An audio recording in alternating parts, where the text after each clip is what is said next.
The following voicemail messages were sent between Michael and Andy over a number of days and contain spoilers. You know who you call. Leave a message. Maybe they'll call you back. Then again, maybe they won't. We're having ourselves quite a little game of phone tag here. Ring, ring, ring. I usually get this guy's answering machine. I'll call you right back. If you're there, please pick up the phone. I really want to talk to you. I check my fucking messages every day when I come home from work. My answering machine, zero. I got a blinking light. All I have to do is pick up this phone right here, inform the cinema, and your plan's kaput. No, I ain't got no phone. I had to pull, because people calling all the time, and who needs the aggravation, right? Interruptions. Hey man, I watched The Last Stop in Yuma County this evening on your recommendation. I thought it was pretty all right. I mean, it's very watchable, incredibly generic. It's it's very much like that kind of, coming out of film school, trying to make like a low budget but entertaining genre piece kind of script. Certainly seen it done worse, seen it done better. I think like a pretty obvious example of it being done better in my head is Reservoir Dogs.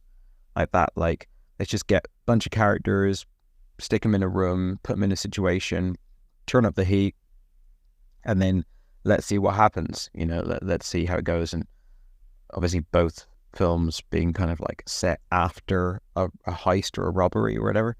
But I think a lot of these films are kind of like set in the place where they go after the job, or the, some sort of like layover station. I remember seeing one recently where everyone ends up like snowed in some sort of like all the roads are closed, and some, like, it turns out one of the vans parked outside has like a kid kidnapped in it, but they have to work, like the main girl has to work out who kidnapped, something like that. It's quite a lot of these movies, and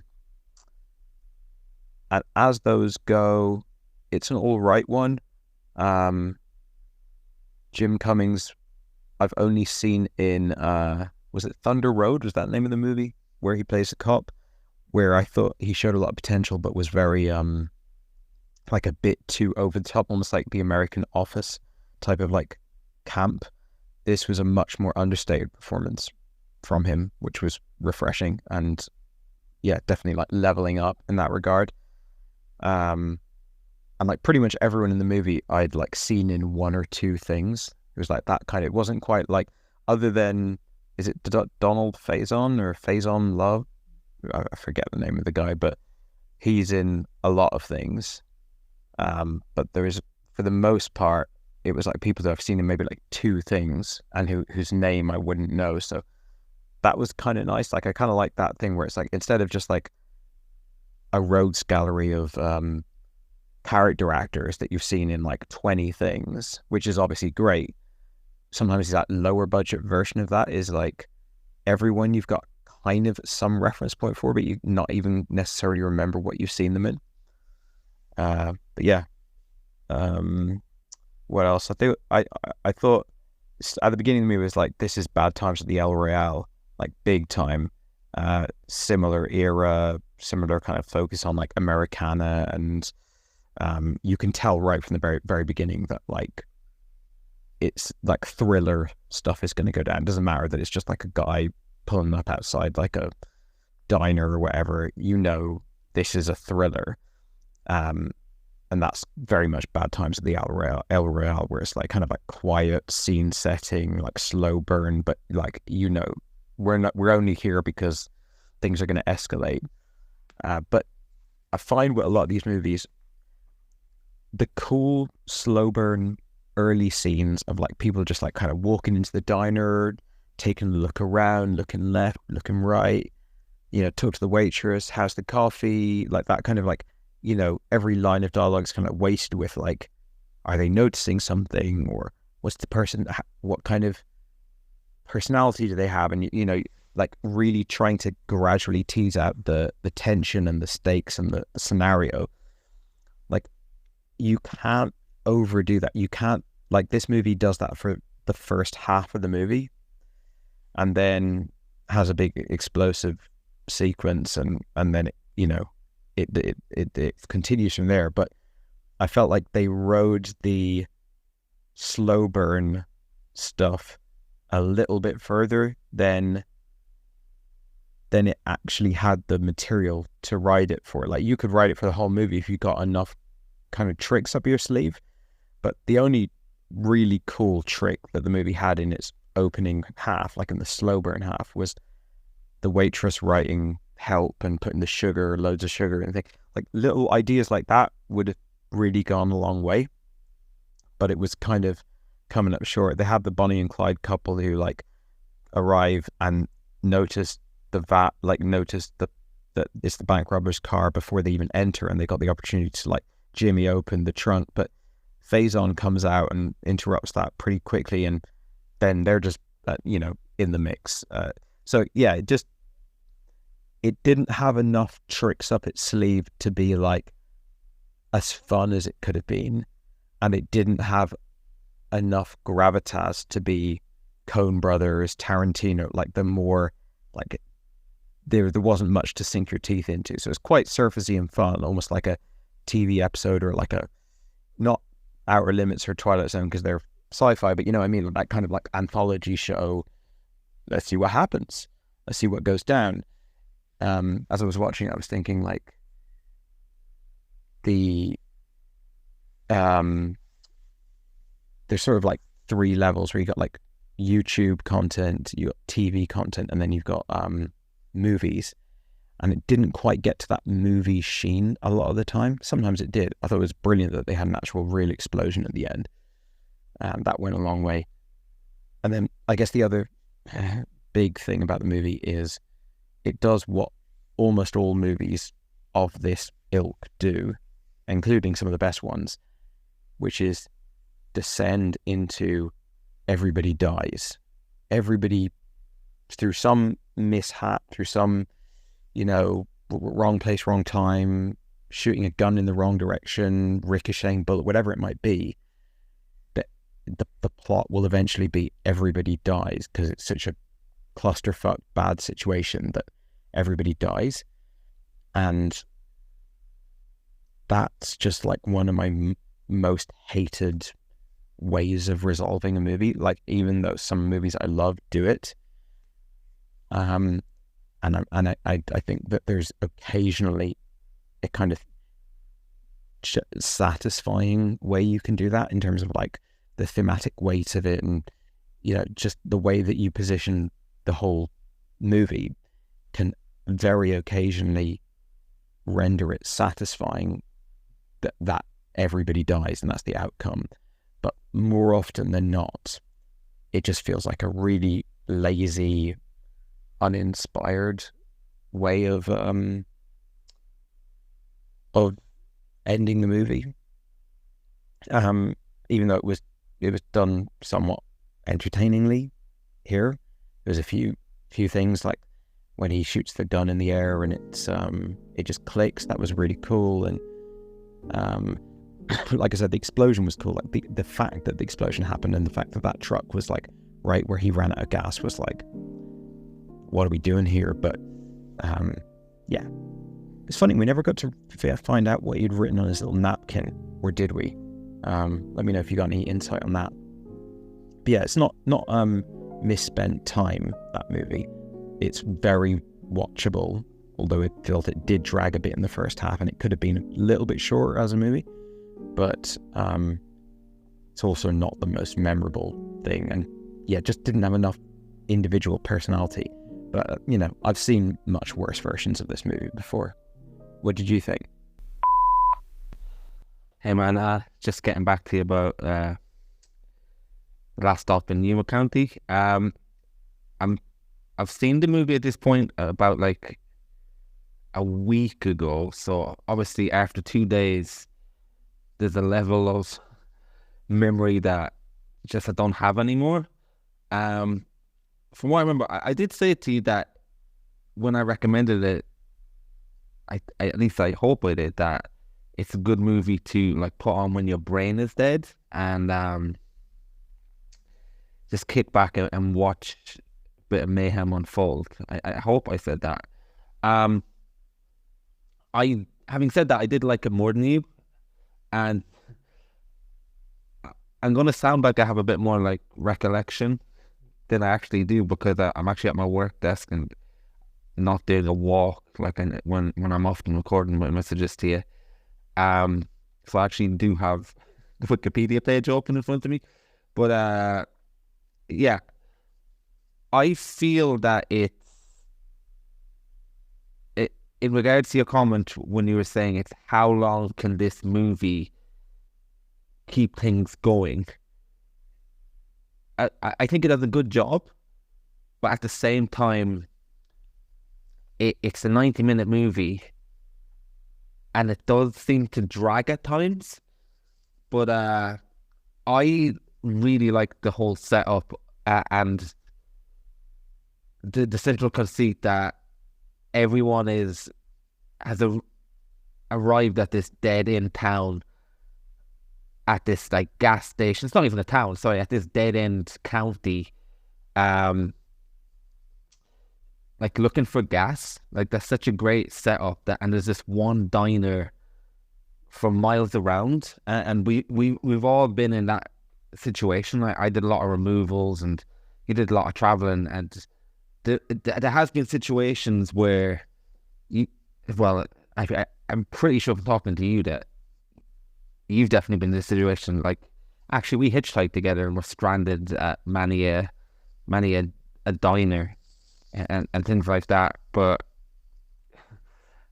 I like that setup for the drama in the sense that we see the Jim Cummings character. He's on his way somewhere. Like, everyone's on their way somewhere in this movie, including the bank robbers, and like it starts off with just him waiting for gas, and he's in the diner. And I feel like there is a lot of tension when the bank robbers arrive, and the stakes are set out, even with the central conceit. Not only is everybody looking for gas, but the bank robbers need gas to get out of like Dodge before anything happens. And you know, the stakes are very well set up for me anyway, in the sense that if they say to the waitress early on that if anyone comes in here, you need to let me know if they've got gas, and then act as normal until that happens. And I think that's a really good setup for tension. Personally, I thought that was very good. So every new person that comes into the diner, there's this cool kind of setup between the characters who've already been in the diner and the ones who have just come in and they're looking for gas. And I think that now that I've got the IMDb open in front of me, what's his name? This is I don't know his name, but the central bad guy. I don't know his name, even with the IMDb open. That's how bad. The central bad guy, that kind of the old bad guy. He I can't find his name. Oh yeah, Richard Brake. He played the Night King in Game of Thrones, actually, and he's a really menacing figure that just like steals a lot of scenes to me. Early on with his menacing figure. Now it's less effective with his is it his brother or is it his son, who's like really hickly the way he goes about something, and it's like, God, this guy is like how would you even complete a job with this guy being a complete fuck up, basically. But the old guy played by Richard Brake, he's very like long in the tooth, very like I will like very sincere with his menacing threats. I think he's really good at holding it together. And then we get so for me, you mentioned the moment of the coffee is one scene where they kind of ratchet up the tension. For me, a lot of that first half with people coming into diner one by one and that build up I found a lot of tension in that, and funnily enough, I think we see the truck flipped over early on in the movie, and we don't actually realize that that's what happened. I thought it was the truck from a robbery, but actually it turns out that later on it's the truck that's meant to refill the gas pumps. So we've already seen that without realizing it, and I don't know if that is meant to make you think, but I actually forgot about that scene until later on. And yeah, like, and then when that little kind of innocent cop comes into it, and he's very oblivious to what's going on, and I thought that was really good. I thought the first half was very good in terms of the ticking time bomb element of it, and different characters coming into the diner and noticing different things one by one, like, oh, the telephone line's cut. Why is the telephone line cut? And then the waitress is given a response to that, and a lot of different characters are just looking and acting. I really enjoyed that. Now, you mentioned the Hotel Royale, is that what you said? Like, Tarantino gets a lot of his, like, as a cinephile, and a lot of his movies, like, and ideas like Reservoir Dogs and Pulp Fiction, he borrows, and Kill Bill, he borrows a lot from different movies, but then he's got his own distinct language on top of that, his own distinct flavor and tone. Like, you could probably tell it's a Tarantino movie, even though for a lot of the iconic things he borrows a lot. Like, I think Reservoir Dogs, the costumes are from something else, and Kill Bill is from, like, Lady Snowblood, but you can tell he's put it through his mind. And I feel like a lot of these people have grown up so cine literate in terms of how much opportunity they have to consume endless amount of movies now, that a movie like this comes along, and the guy, again, my IMDb will help me here, the director, what's his name, the Francis Galupi, feel like he's like, oh, I like Tarantino, I'm going to do Tarantino, I'm going to do these type of movies. And he it might be hard to say, but like, he's got no original voice, and that's where the movie starts to fall flat, when they introduce different elements, like that random couple who are meant to be this kind of Bonnie and Clyde. I think they even reference a movie, that one with Martin Sheen, and that older movie, like, I can't remember what it's called now. God, my movie, what's that famous one? I think he mentions that. So it's like, yeah, you can be cine literate without having a vision, and I feel like this is where this movie eventually ends up going. And like, it gets to a crescendo, and it gets to a point where, like, it becomes the Mexican standoff, and that's really cool. Like, everyone in the diner is, like, strapped up, and it's like, oh, this is going to be dynamite. This is going to be dynamite. And there's a few decent character actors there as well, like that guy from No Country for Old Men, where he's in I think he's in a gas station, actually, or he's in some kind of shop, and Antoine Chardon comes in, and he tells him to flip the coin. That's the old guy that's in the diner in the last stop to Yuma County as well. And, like, all these kind of elements of building, and then there's like a brutal shootout, and, like, that's a great scene, and that's a great payoff. But the problem is, it's like, there's a lot of movie to go after that, and it's like, okay, we got that cool scene, that was a great scene when the waitress's head was blown off. We got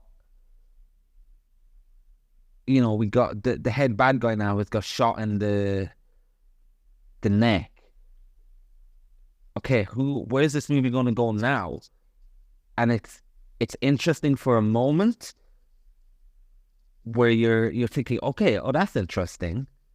They pulled the trigger quite literally at this section of the movie. Now where do we get to go? And it's kind of looming in your head. I think you alluded to it as well, where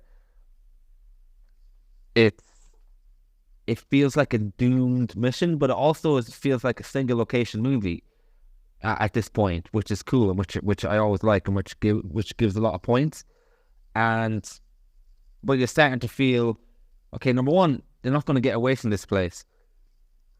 Number two, after the Mexican standoff, it does feel like a doomed mission as well.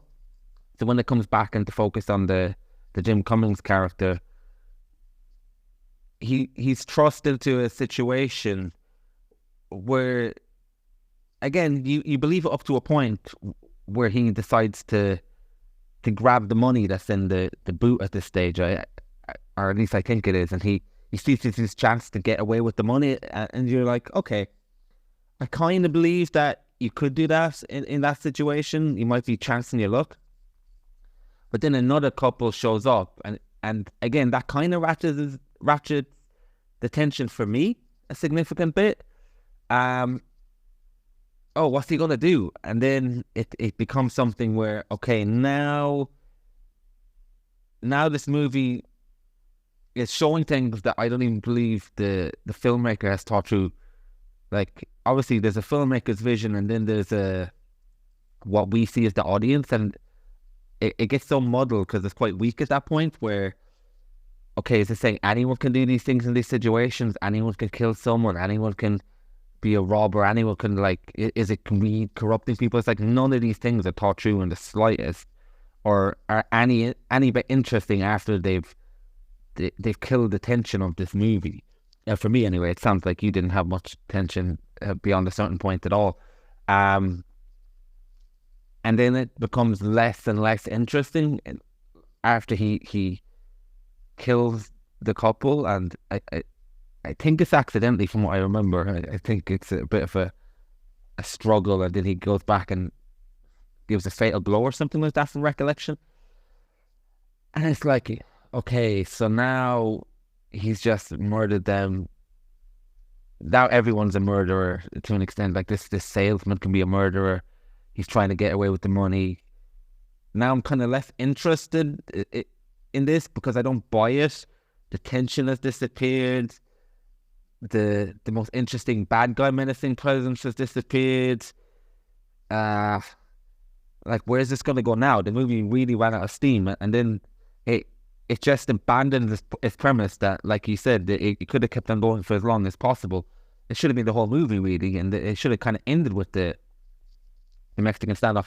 And a lot of these movies are undercut nowadays. Like, I won't mention this TV show that I've been watching recently, just in case you ever do see it, but it gets to the finale where it has this great ending where you get the impression that this gangster is disgusted with himself. Like, he's disgusted with living, but he had to do all these things to get to this place.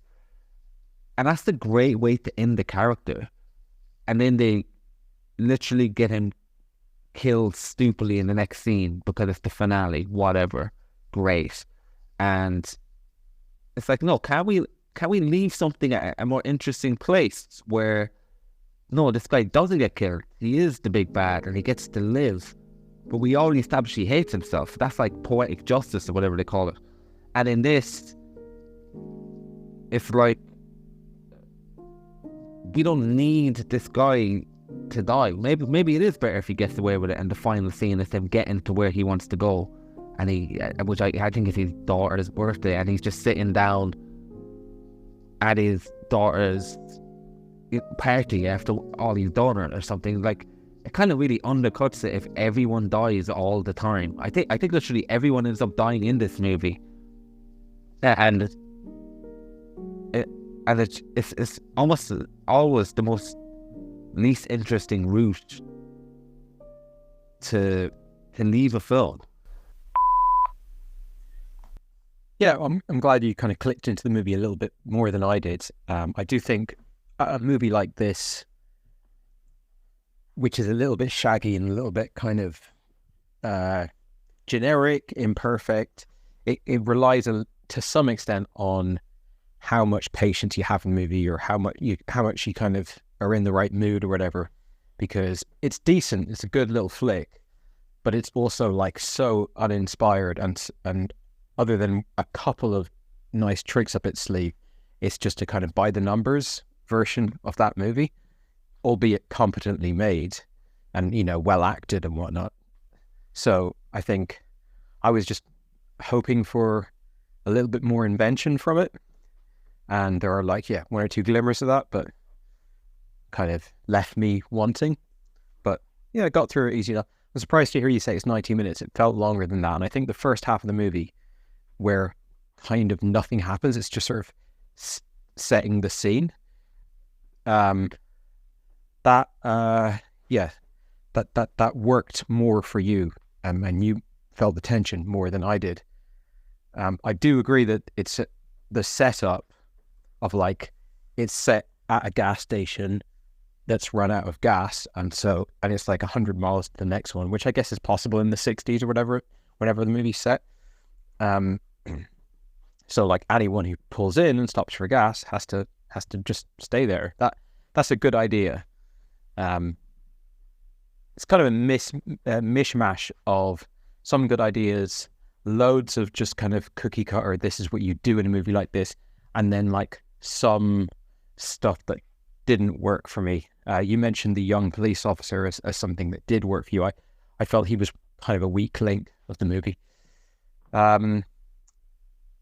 But that thing of every time a new character comes in, it's okay, now we got this dynamic. This person, they're suspicious of this person, but they don't quite know the full story. This one does know the full story. This one might crack. This one might not crack. And, the kind of adding more layers to that complex group dynamic is interesting, but it just went on too long for me.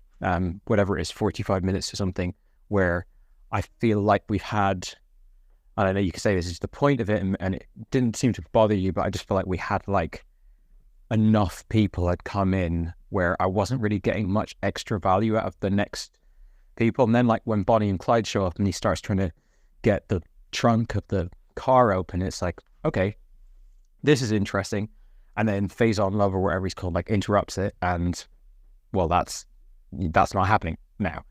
So just, and then the old timer who I actually didn't realize was from No Country, but certainly recognized him.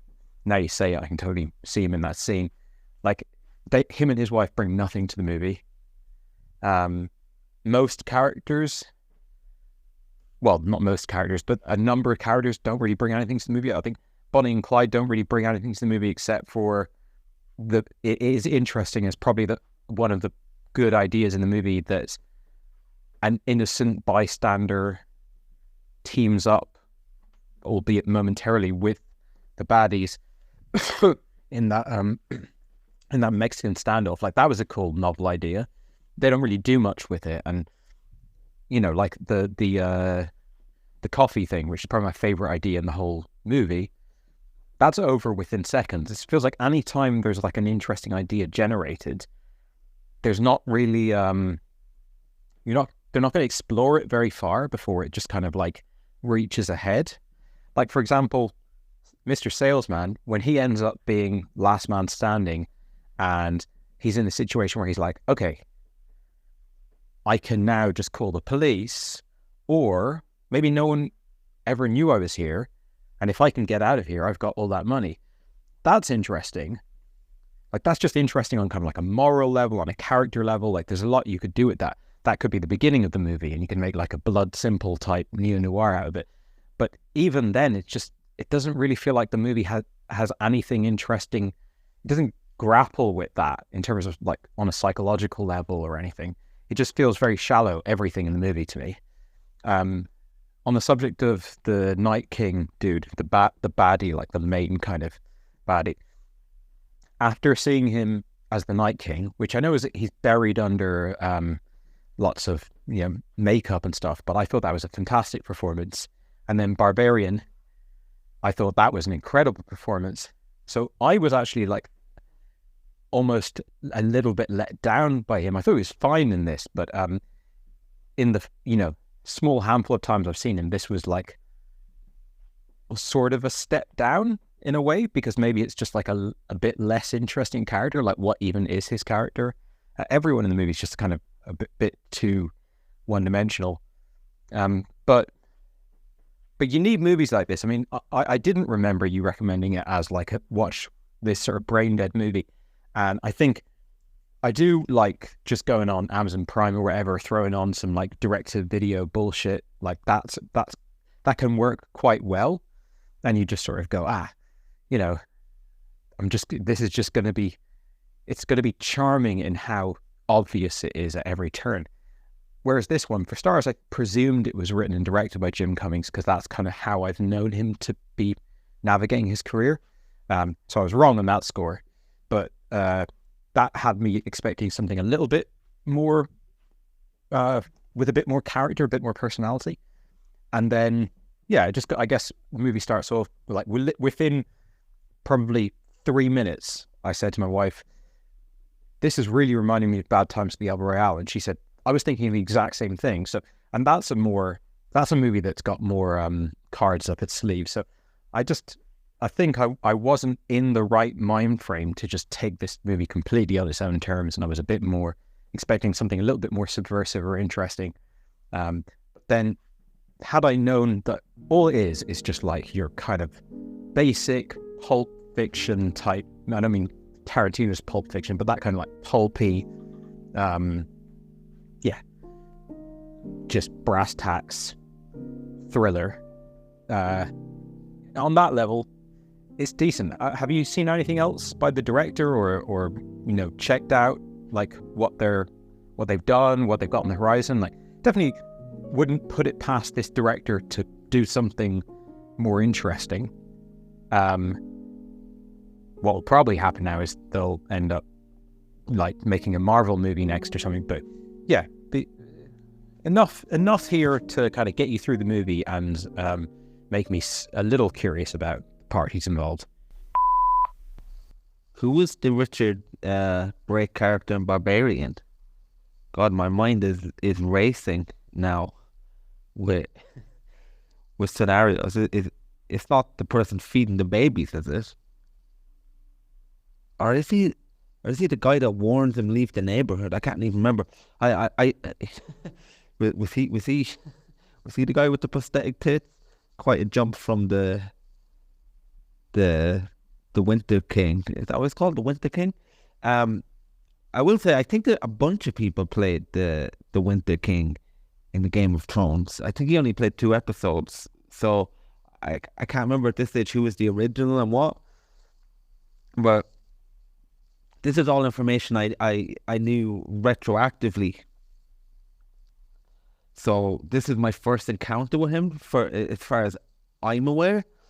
So I liked it a lot, and I was watching it with my partner, and she was saying that, this guy is menacing and everything he does. So he does hold a hell of a lot of menace in his face.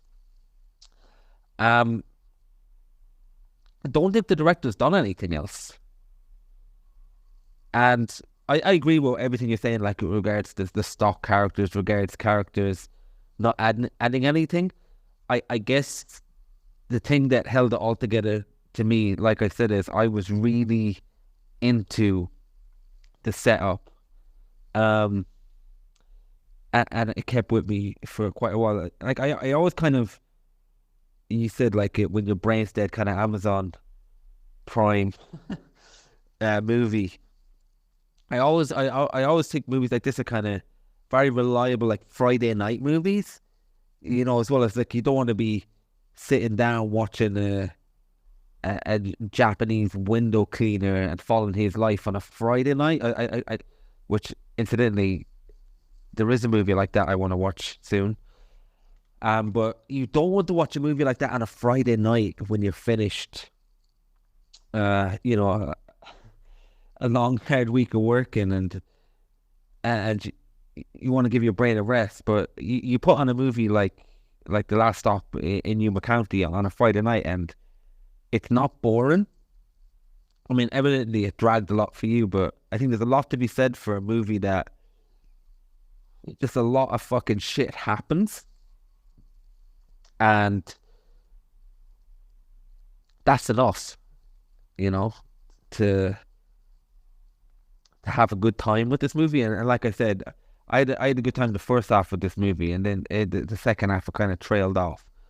But I wasn't bored in terms of what was happening on screen, I guess. I was disappointed, if you can be bored and not disappointed. But yeah. Yeah, fair enough. Hit the sweet spot for you. And I think it's probably, yeah. I liked the setup as well. I thought it was like I used to love that kind of thing where it's like a bottle episode, high concept, this is the situation, now let's just let it play out kind of thing. And I don't know, it just didn't catch me right. I mean, it's a classic thing of like, you liked it more than me, so then like everything you say and everything I say kind of like pushes us a bit more to the extreme end. I think we probably liked it in very similar amounts, but I definitely liked it a bit less than you on that night that I happened to watch it. Could have gone differently, different night. I won't say who your man plays in Barbarian because just in case anyone's listening to this, I don't want to kind of give away